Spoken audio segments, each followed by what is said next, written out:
আসসালামু আলাইকুম। আজকে আমরা আলোচনা করব কুমিল্লা বোর্ড 2024-এর 3 নম্বর কোয়েশ্চেনটি।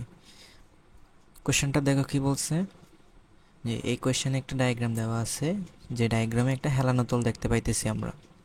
সো এই হেলানো তলে 3টা পয়েন্ট আমাদের নোটিস করতে বলা হয়েছে। একটা হচ্ছে পি পয়েন্ট, একটা কিউ পয়েন্ট, আর পয়েন্ট।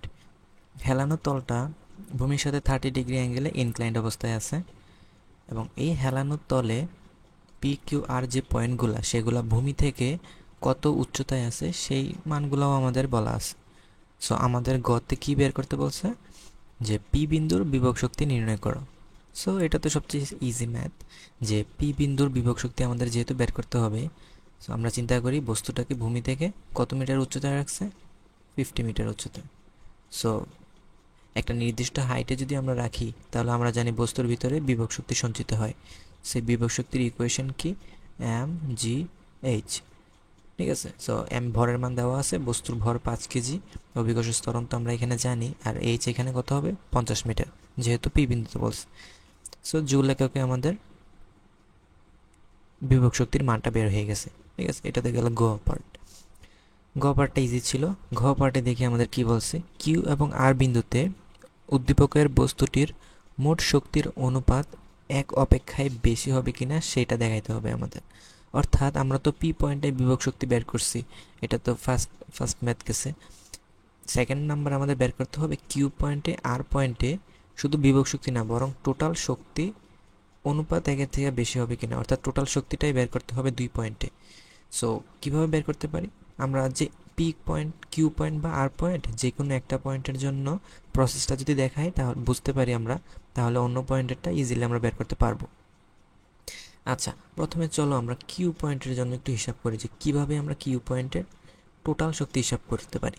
আগে একটু একটু বলো তো, টোটাল শক্তি কিসের কিসের সমন্বয় এখানে হবে, যে কিউ পয়েন্টের যে বিভব শক্তি এবং কিউ পয়েন্টের যে গতি শক্তি, এই দুইটার টোটাল সমন্বয় কি হবে, কিউ পয়েন্টের টোটাল শক্তি না। সো আমাদের কিউ পয়েন্টের বিভব শক্তিটা দেখি কীভাবে বের করতে পারি। আমরা তো জানি যে আমরা বিভব শক্তি পরিমাপ করি কিভাবে, ভূমি থেকে তার উচ্চতা কতটুকু আছে সেই অনুযায়ী। সো কোয়েশ্চেনে বলা আছে কিউ ভূমি থেকে কত মিটার উচ্চতায়, যে 20 মিটার উচ্চতায়। সো এই ডিস্টেন্সটা হচ্ছে 20 মিটার। সো ভূমি থেকে যদি কিউ ডিস্টেন্স 20 মিটার হয়, সো ইউ ইজিলি আমরা এম জি এইচ ইজিলি বের করে ফেলতে পারবো, যেহেতু সবগুলো ডাটাই আমাদের দেওয়া আছে। সো আমাদের কিউ পয়েন্টে গতিশক্তি বের করতে হবে। এখন চিন্তা করো কিউ পয়েন্টের গতিশক্তি আমরা কিভাবে বের করতে পারি। আচ্ছা, গতিশক্তির ইকুয়েশনে যদি আর লিখি, আমরা দেখি আমাদের কি কি মানগুলা প্রয়োজন।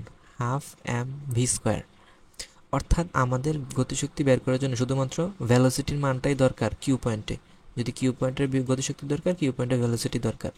সো কিউ পয়েন্টের ভেলোসিটি আমরা কিভাবে পাইতে পারি, আমরা চিন্তা করতে পারি যে এই বস্তুটা পি পয়েন্টে ছিল, এখানে তার আদিবেগ কত ছিল, এখানে আদিবেগ তার আমরা ধরতে পারি 0 ছিল, কারণ তাকে স্থির অবস্থা থেকে তো ছাড়া হয়েছে।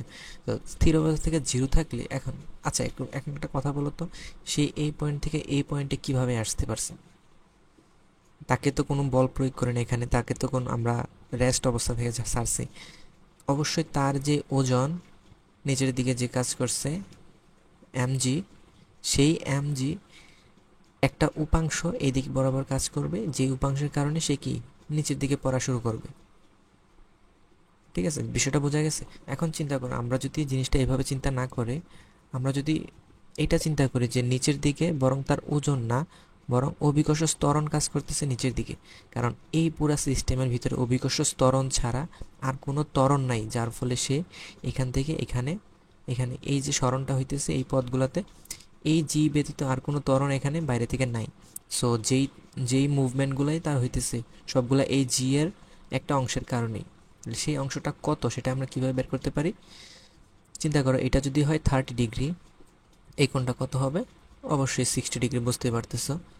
সো এই কোণটা 60 ডিগ্রি, তাহলে এই দিক বরাবর জি এর উপাংশ কত, এই দিক বরাবর জি এর উপাংশ হবে জি কস 60 ডিগ্রি, বা একই সাথে আমরা এটাকে যদি 30 ডিগ্রি অ্যাঙ্গেল দিয়ে লিখতাম, তখন আমাদের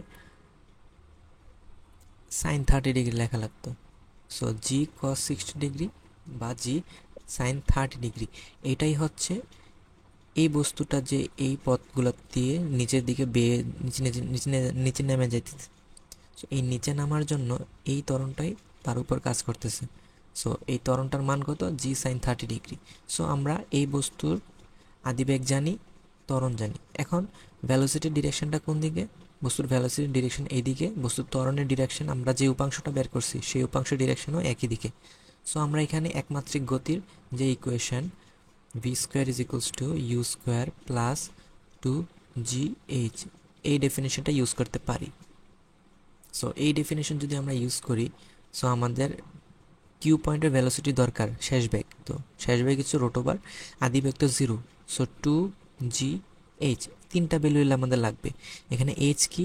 তার যতটুকু স্মরণ হয়েছে। এখন আমরা একটু খেয়াল করলে দেখতে পারবো সে পি বিন্দু থেকে কিউ পর্যন্ত পৌঁছাইছে।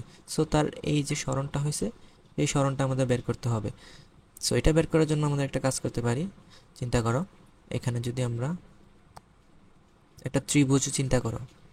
সো এই পয়েন্টে একটা ত্রিভুজ আছে, এই ত্রিভুজের এখান থেকে এখান পর্যন্ত ডিস্টেন্স যদি 20 মিটার হয়, আমরা তো জানি পি থেকে ও পর্যন্ত ডিস্টেন্স 50 মিটার। সো এই পার্টটা কত হবে? এই যে সাইডের যে অংশটা সেটা হবে 30 মিটার, অর্থাৎ পি থেকে এই পর্যন্ত হচ্ছে 30 মিটার। তাহলে এটা 30 মিটার, এই অ্যাঙ্গেলটা কত আমরা একটু আগে বের করেছিলাম, এটা যেহেতু 30 ডিগ্রি, সো এই অ্যাঙ্গেলটাও সেম 30 ডিগ্রি হবে। সো এটা যদি হয় 30 ডিগ্রি, একটা পার্ট আছে, এটা যেহেতু সমকোণী ত্রিভুজ, সো আমরা ইজিলি পি কিউর মান বের করতে পারবো। সো এভাবে আমরা এখানে স্মরণটা বের করতে পারবো, যেটা আমরা কিউর ভিতরে বসাইয়া এই যে কিউ বিন্দুতে টোটাল শক্তি বের করে ফেলতে পারবো। সিমিলারলি আমরা এই কাজটাই আর বিন্দুতে করতে পারি। সো 2 পয়েন্ট টোটাল শক্তি বের করে আমাদের দেখাইতে হবে যে শক্তির অনুপাত এক অপেক্ষায় বেশি ছিল কি না। ঠিক আছে, এখন আমরা দেখি সলিউশনে কি আছে আমাদের। যে পি বিন্দুর বিভব শক্তি বের করলাম আমরা, এটা কিউ বিন্দুর সলিউশনটা দেখো। কিউ বিন্দুতে টোটাল শক্তি এটা, আর আর বিন্দুতে ফুল প্রসেসটা এখানে দেখানো আছে। আশা করি বুঝতে পারছো। আল্লাহ হাফিজ।